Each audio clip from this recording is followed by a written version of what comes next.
Welcome to lecture number 18 on measure and integration. If you recall, in the previous lecture, we had defined the notion of integral for non-negative simple measurable functions, and we had started looking at the properties of this integral. So, we will continue this study of the properties of the integral for non-negative simple measurable functions, and then later on we will extend it to this integral to non-negative measurable functions.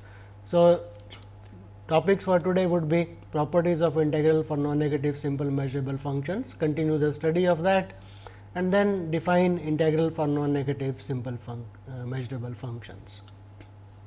If you recall, we had the last property that we have proved in the previous lecture was that if S n is any increasing sequence of non-negative measurable functions such that they converge to a simple non-negative simple function s of x, then integral of s is equal to limit of integral of s n d mu. So, that means, under increasing limits, if the limit is again a non-negative simple measurable function, then you can interchange the order of integration and the notion of limit.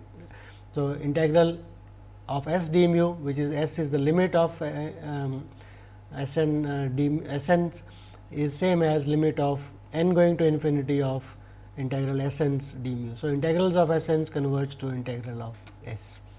Let us observe one more simple property of this integral. For any non-negative simple measurable function s, the integral s d mu can also be represented as the supremum of the integrals of s prime d mu, where s primes are non-negative simple measurable functions less than x, less than s. This property is obvious because s is less than or equal to s.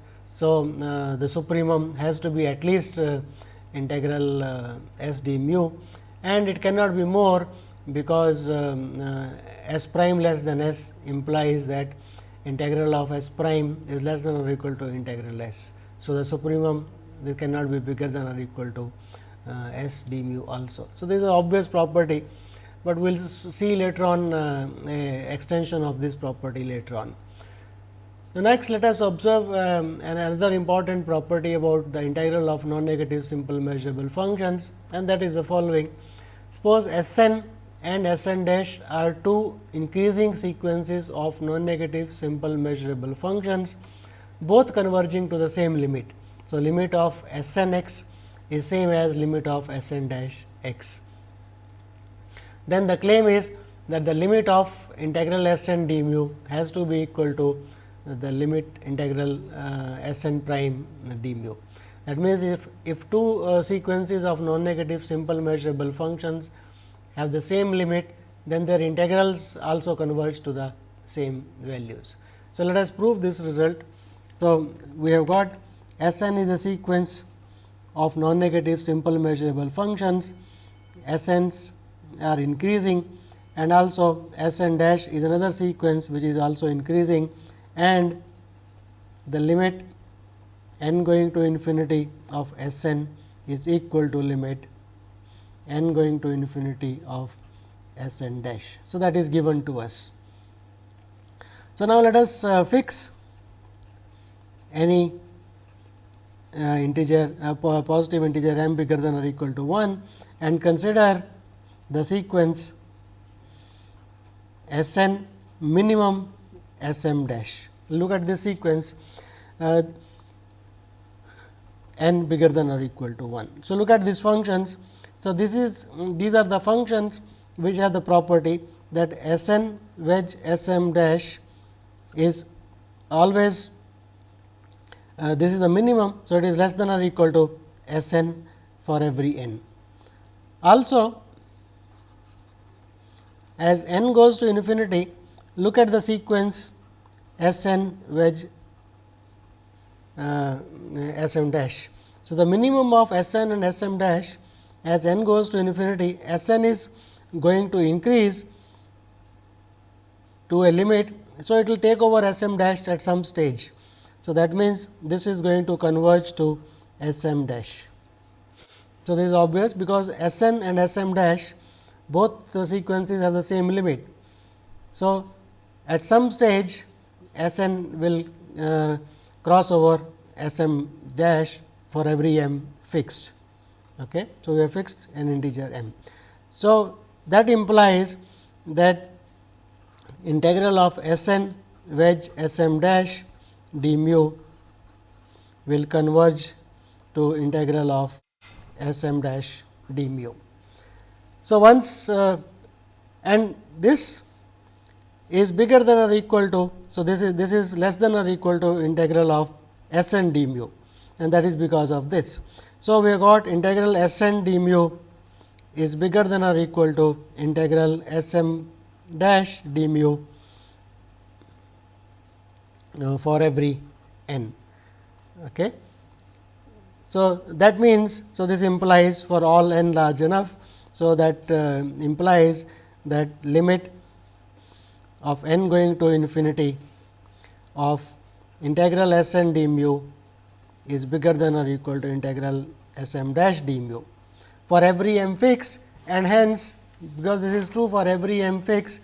So, this implies that this is true for every m fixed. So, that implies that limit n going to infinity integral S n d mu is bigger than or equal to limit m going to infinity of integral S m dash d mu. So, we have shown that limit of S n integral S n's is bigger than or equal to limit of integral S m's, and because now we can interchange the two. So, that implies similarly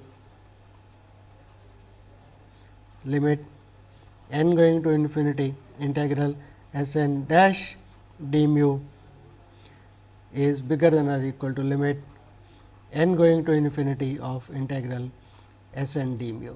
So, that proves that the two are equal. So, this will prove that limit m going to infinity of integral S m dash d mu is equal to limit n going to infinity of integral S n d mu. So, that proves the result, namely if S n and S n dash are two increasing sequences of non-negative simple functions having the same limit, then their integral also converge to the same limit. This will be used soon. Let us look at an observation that in general the class of non-negative simple measurable functions need not be closed under limiting operations. We showed that sum of non-negative simple measurable functions is a non-negative simple measurable function, and we also just now observed that if a sequence S n is increasing to a sequence in L plus 0, that means if a sequence of non-negative simple measurable functions converges to a non-negative simple measurable function, then the integrals converge. In general, for decreasing sequences, for example, this need not hold, or for even the limit of non-negative simple measurable functions may not be a non-negative simple measurable function. So, to give an example of that, let us consider the Lebesgue measurable space, measure space R, L and lambda. R is the real line, L is the space of the sigma algebra of Lebesgue measurable sets, and lambda is the Lebesgue measure. So, let us define S n of x for every n to be equal to the indicator sum of the indicator functions of k minus 1 to k, where k goes from 1 to n. So, this is just it takes the constant value k on the interval k minus 1 to k. So, as is quite clear that as this is the non-negative simple measurable function on the real line, and as n increases, this is going to be a increasing sequence, that also is clear, and actually it increases to a function which is equal to k on every interval k minus 1 to k. So, that the limit function is not going to be a non-negative simple measurable function.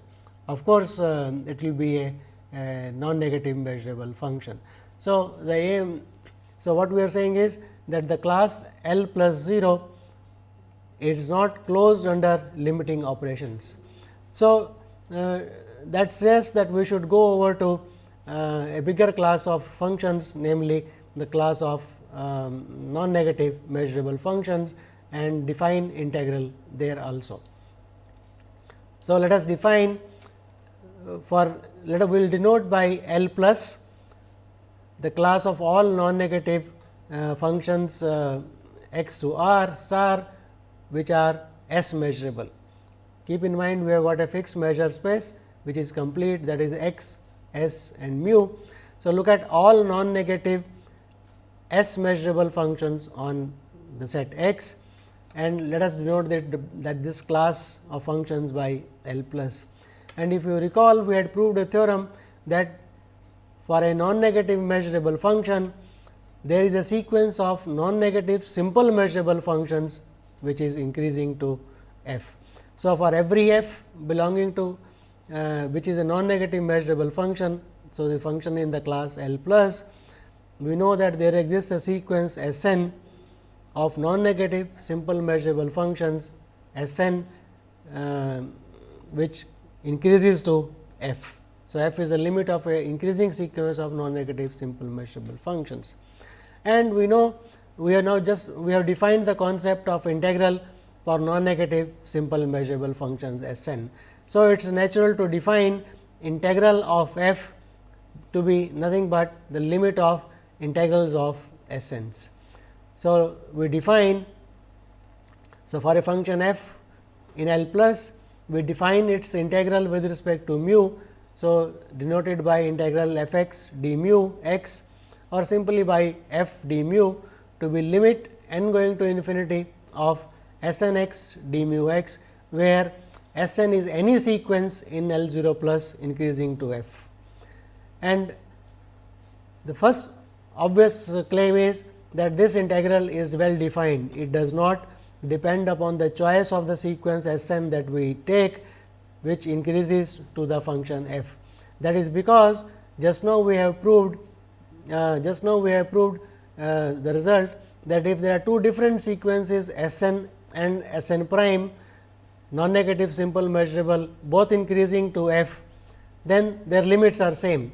So, whichever sequence we take S n which increases to f, its limit is going to be the same extended real number, and that extended real number is called the integral of f d mu. So, integral f d mu is well defined. So, that means whatever sequence S n increasing to f we choose, it does not matter, that limit of that sequence is same, limit of integrals of S n's is same. So, that is called integral of f d mu. And because it is limit of integrals of S n's which are non-negative simple measurable function. So, each integral S n is a non-negative simple measurable function. So, as a result the limit also is non-negative. So, integral of a non-negative measurable function f by this process is a well defined number, and it is bigger than or equal to 0. So, now let us look at the properties of this, that the class L 0 plus is a subset of L plus. So, that is obvious, and we want to claim that integral of S d mu as an element of S is same as an element of L plus. So, that also is obvious because of the following fact. So, we have got so let us take S belonging to L plus 0, okay, and then we have its integral S d mu as a integral of a non-negative simple function, and L plus 0 we are now treating it as a subset of L plus. So, if you treat S as an element in L plus, then we can take the constant sequence S n is equal to S for every S, and that will imply that integral of S d mu as an element in L plus is same as limit of integral S n, which is same as integral S d mu as an element in L plus 0. So, as if you take a non-negative simple measurable function as element of L plus and look at the integrals as a element of L plus, then that integral is same as an element of the non-negative simple measure. That means that the new integral that we have defined is in fact an extension of the notion of integral from non-negative simple measurable functions to non-negative measurable functions.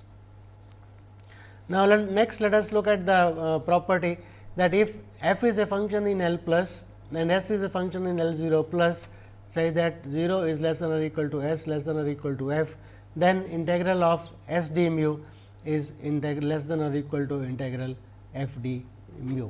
So, let us prove this property. So, we have got s a non-negative simple measurable function and f is a non-negative measurable function, and we are given that s is less than or equal to f. Okay.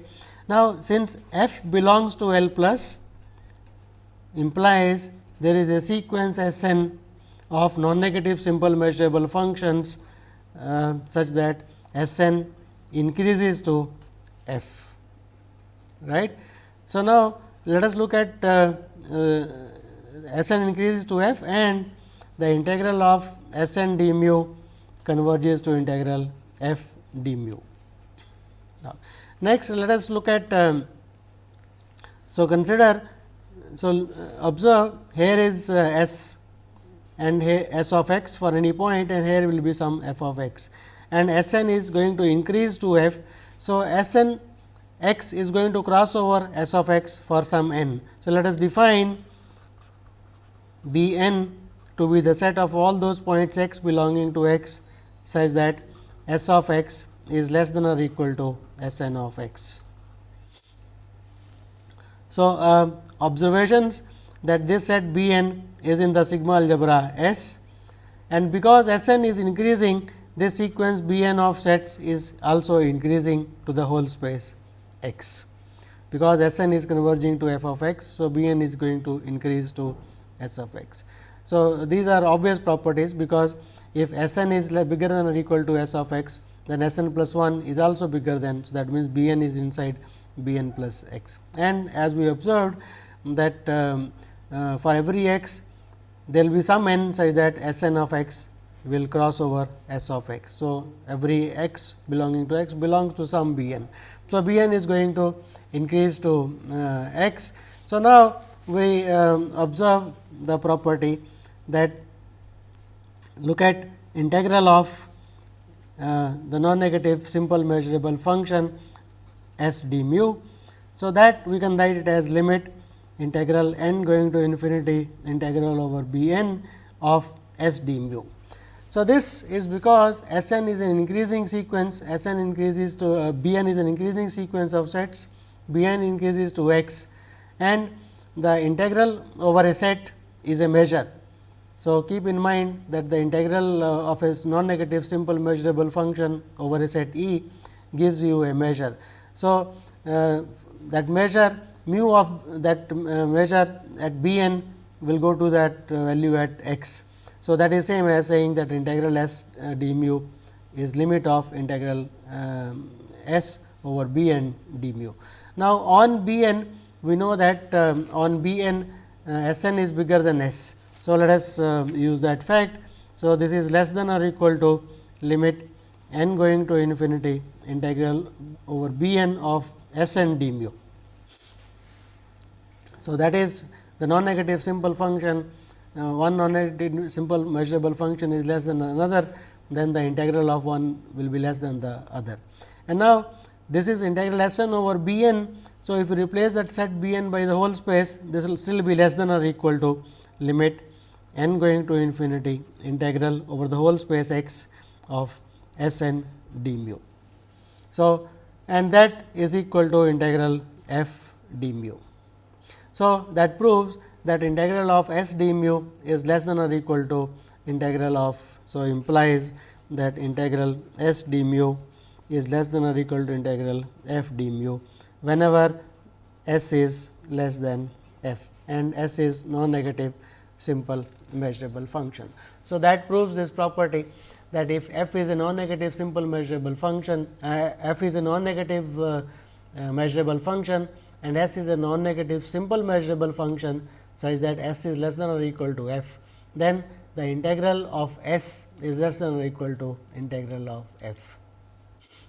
And now, as a consequence of this, let us observe the property that integral of f d mu, which we defined as the limit of integrals of s n d mu for any sequence s n, can also be represented as supremum over of integrals s d mu, where s is less than or equal to f and s is a non-negative simple measurable function. So, let us prove this property that. So, let us define beta to be the supremum of integral of non-negative simple measurable function s d mu, where 0 is less than or equal to the non-negative simple measurable function s less than or equal to f. So, let us call this. So, we want to show that integral f d mu is equal to beta. So, let us prove that integral of f d mu can also be written as supremum of integral s d mu, where s is less than or equal to f. So, to prove this property, let us define. So, let beta be equal to supremum of integral s d mu, where 0 is less than or equal to s is less than f and s is a non-negative simple measurable function. So, we want to show that beta is equal to integral f d mu. Okay. So, now, one possibility is in case integral f d mu is equal to plus infinity, then we know that f belongs to L plus. So, there is a sequence S n in L plus 0 non-negative simple measurable functions S n increasing to f and integral S n d mu converging to integral f d mu. But now, in this case we know this is equal to plus infinity. That means, for every positive integer n, there exists some n naught such that integral S n naught d mu will be bigger than or equal to n, because this number is going to converge to infinity. So, this must exceed every n. So, there is n naught and this S n naught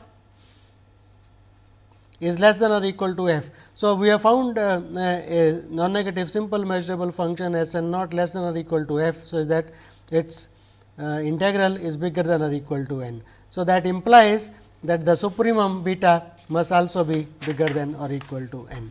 So, this implies that the supremum beta is bigger than or equal to n for every n, and hence that implies beta is equal to plus infinity. So, in the case integral f d mu is equal to plus infinity, that implies beta is also equal to plus infinity. So, that is beta is equal to plus infinity is equal to integral f d mu. So, now let us look at the case when this integral is finite.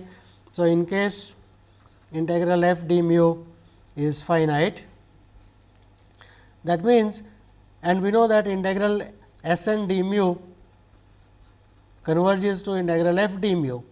So, for every epsilon bigger than 0, there is some n naught such that integral f d mu minus integral S n naught d mu is less than epsilon, and that means integral f d mu is less than or equal to integral S n naught d mu plus epsilon, and S n naught is one function which is less than or equal to f. So, this is less than or equal to beta plus epsilon.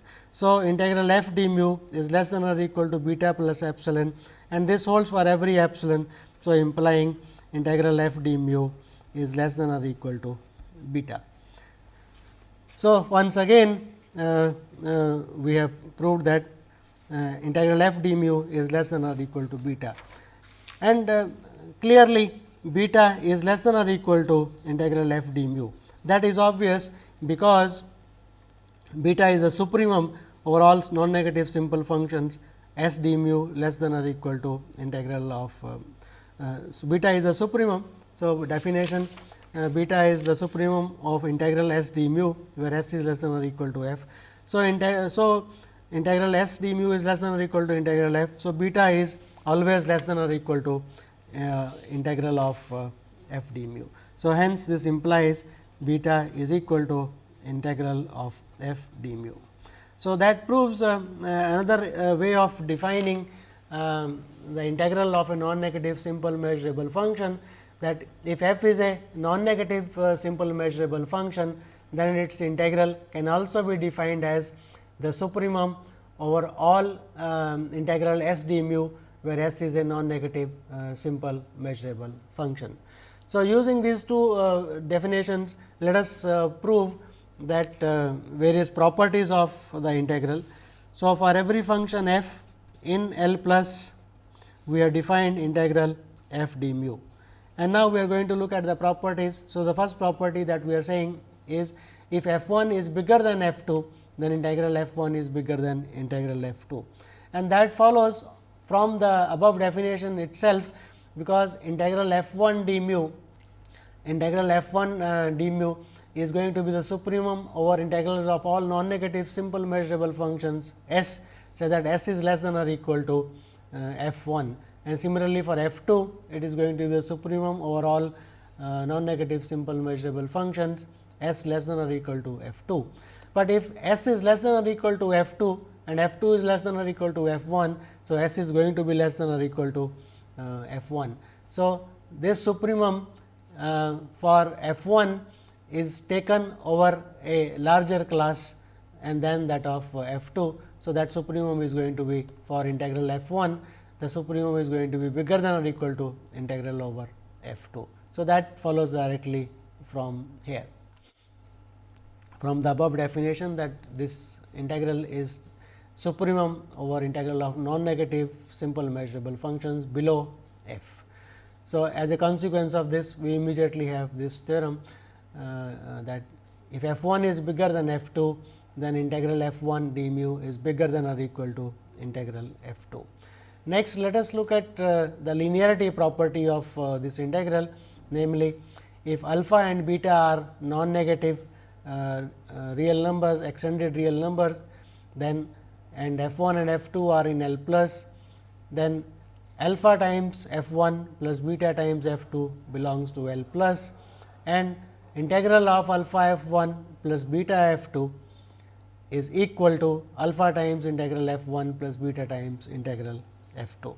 So, to prove that, let us so f belongs to L 1, L plus implies there is a sequence S n of non-negative simple measurable functions S n increasing to f, and limit n going to infinity integral S n d mu, giving us the integral of f 1 d mu.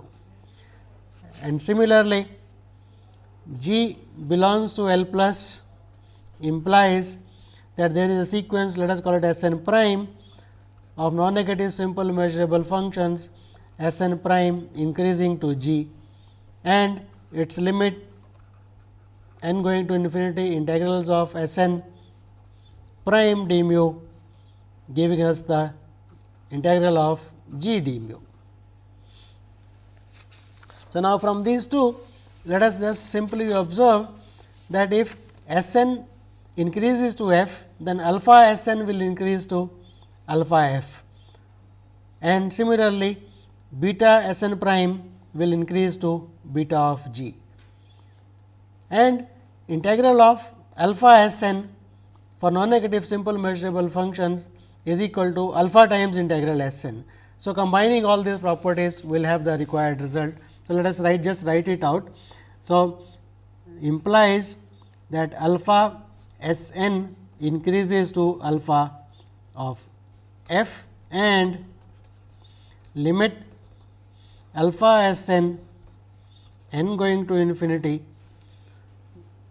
integral d mu will be equal to alpha times limit n going to infinity of integral S n d mu, because for non-negative simple measurable functions alpha times S n is same as alpha times the integral, and that is equal to alpha integral f d mu. And similarly, limit of n going to infinity of beta S n prime integral d mu will be equal to beta times integral of g d mu. On the other hand, if we look at the sequence alpha S n plus beta g n,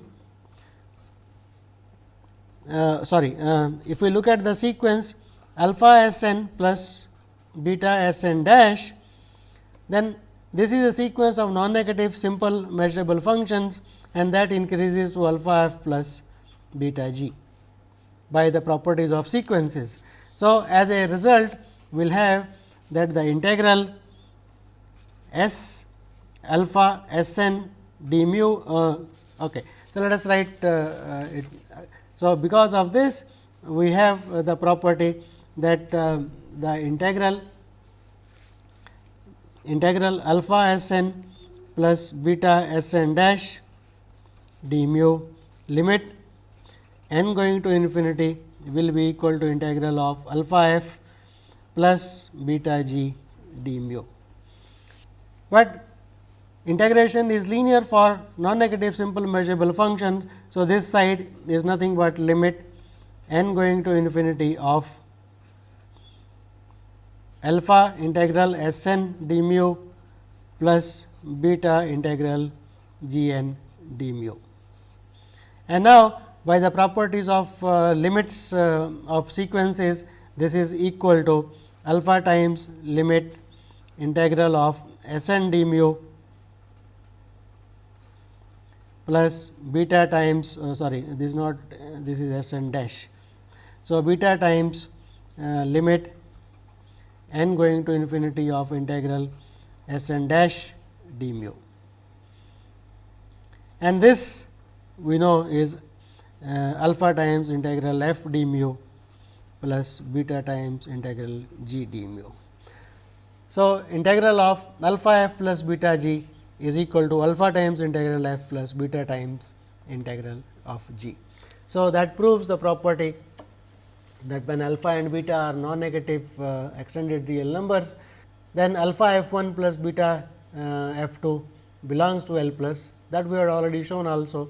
And now, we are claiming that the integral of alpha f 1 plus beta f 2 is equal to alpha times integral of f 1 plus beta times integral of f 2. I have written for g. So, that is same as for this.